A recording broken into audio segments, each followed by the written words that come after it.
طلب العلم فریضۃ علی کل مسلم، کہ ہر مسلمان کے لیے علم سیکھنا ضروری ہے، فرض ہے، فرض عین جسے کہا جاتا ہے کہ ہر مسلمان کے لیے، بچے، بوڑھے، عورت، علم سیکھنا ضروری ہے۔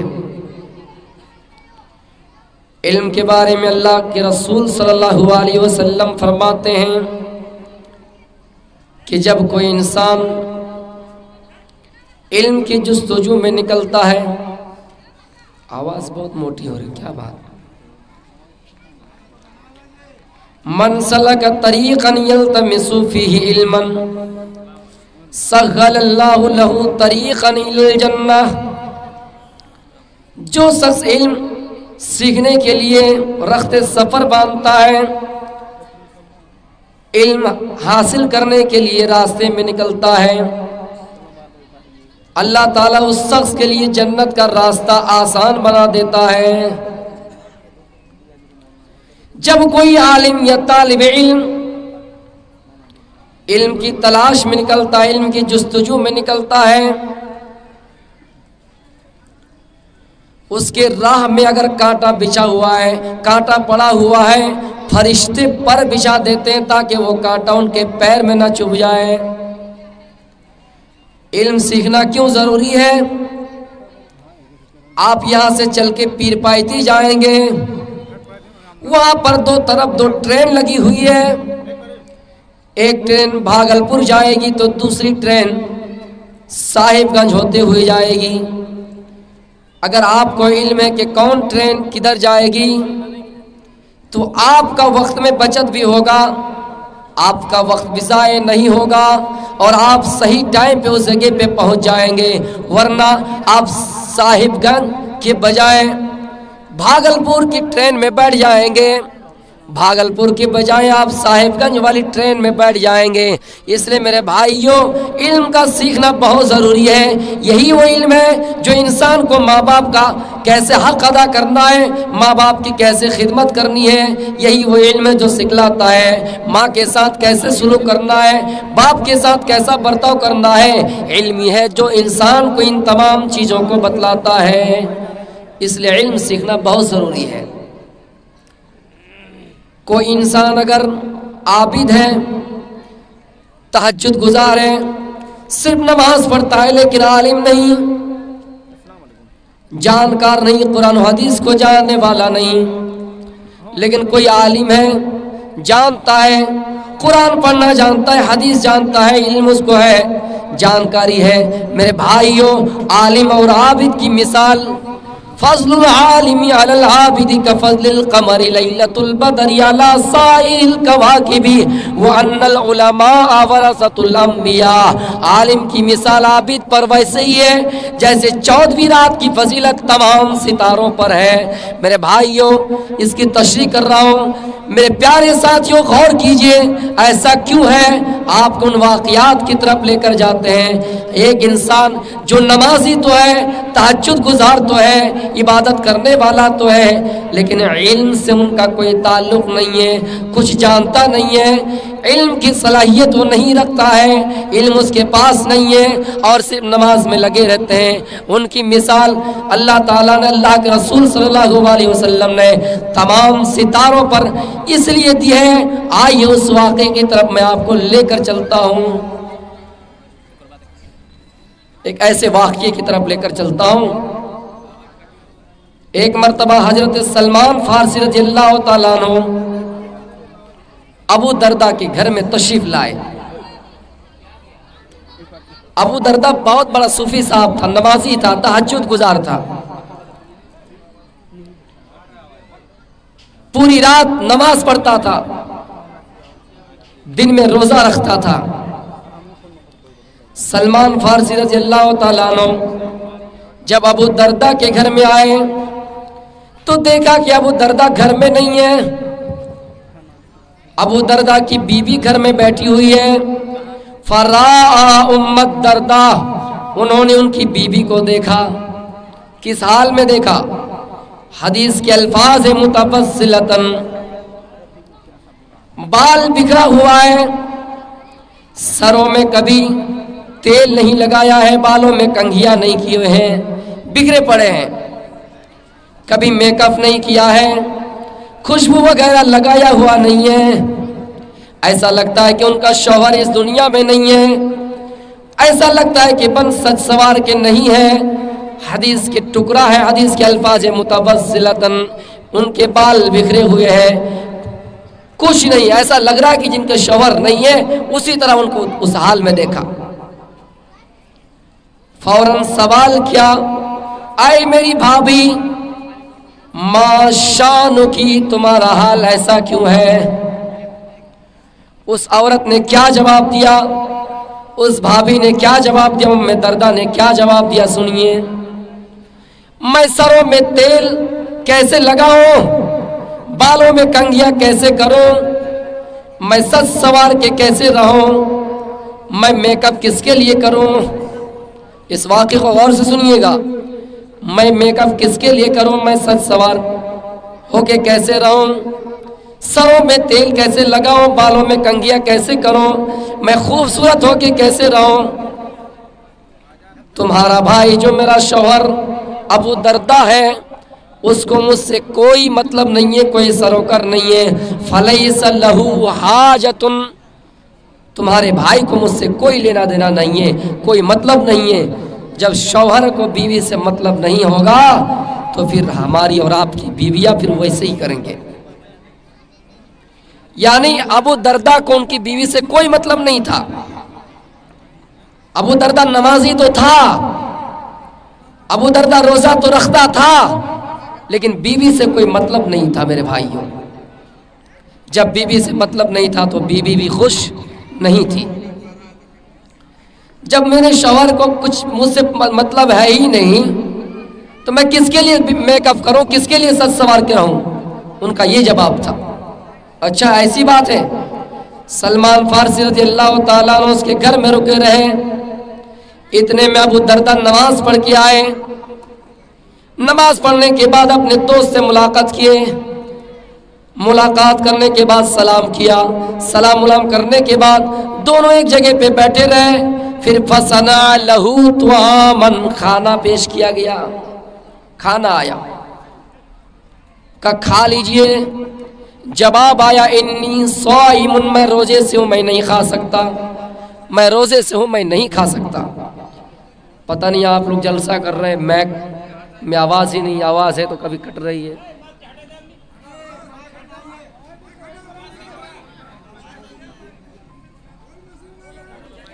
تو میرے بھائیوں اس واقعے کو غور سے سنیے۔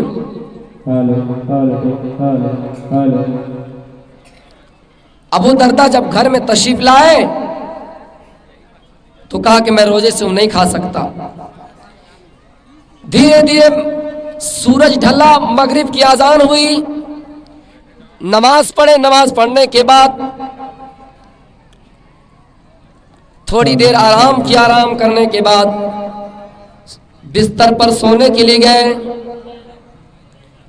پھر رات میں اٹھ جاتے ہیں تہجد کی نماز پڑھنے کے لیے، عشاء کے بعد ہی تھوڑی دیر بعد ہی نماز کی فکر رہتی ہے۔ سلمان فارسی رضی اللہ تعالیٰ عنہ کہتے ہیں کہ دیکھو یہ وقت تہجد کا نہیں ہے، تھوڑی دیر آرام کرو۔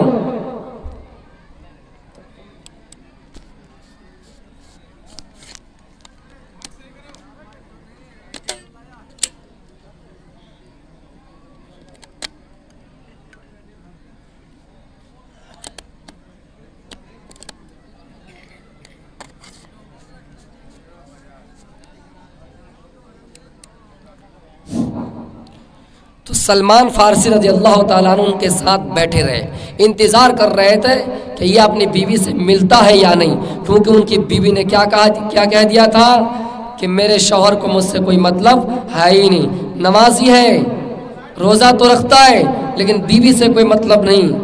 ایسے لوگ آج بھی بہت سارے مل جائیں گے، عبادت میں لگے رہیں گے، بیوی کی فکر نہیں، بچوں کی فکر نہیں، تو انتظار کرنے لگے۔ جب تہجد کی نماز پڑھنے کے لیے وہ جاگ رہے تھے تو سلمان فارسی رضی اللہ تعالیٰ عنہ نے کہا کہ ابھی تہجد کا وقت نہیں ہے۔ پھر جب تہجد کا وقت آیا دونوں نے نماز پڑھی، نماز پڑھنے کے بعد